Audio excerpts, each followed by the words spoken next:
Hello everyone, ಎಲ್ಲರಿಗೂ ನಮಸ್ಕಾರ. ಇಂದಿನ ವಿಡಿಯೋದಲ್ಲಿ ನಾವು 10ನೇ ತರಗತಿ ವಿಜ್ಞಾನದ ಒಂದು MCQ ಪ್ರಶ್ನೆಯನ್ನ ನೋಡೋಣ.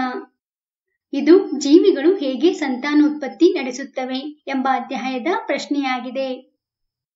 ಪ್ಲಾಸ್ಮೋಡಿಯಂನಲ್ಲಿನ ಸಂತಾನೋತ್ಪತ್ತಿ ಕ್ರಿಯೆಯ ವಿಧ.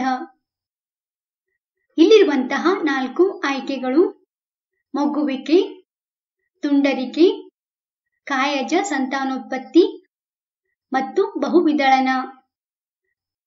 ಇಲ್ಲಿರುವಂತಹ 4 ಆಯ್ಕೆಗಳಲ್ಲಿ ಆಯ್ಕೆ ಡಿ ಬಹುವಿದಳನ ಎಂಬುದು ಸರಿಯಾದ ಉತ್ತರ.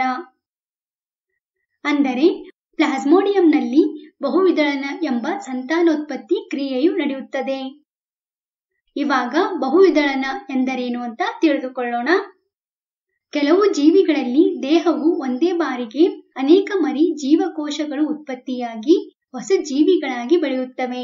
ಇದನ್ನು ಬಹುವಿದಳನ ಎನ್ನುವರು. ಪ್ಲಾಸ್ಮೋಡಿಯಂನಂತಹ ಇತರ ಏಕಕೋಶ ಜೀವಿಗಳು ಬಹುವಿದಳನದಿಂದ ಒಂದೇ ಬಾರಿ ಅನೇಕ ಮರಿ ಜೀವಕೋಶಗಳಾಗಿ ವಿಭಜನೆ ಹೊಂದುತ್ತವೆ.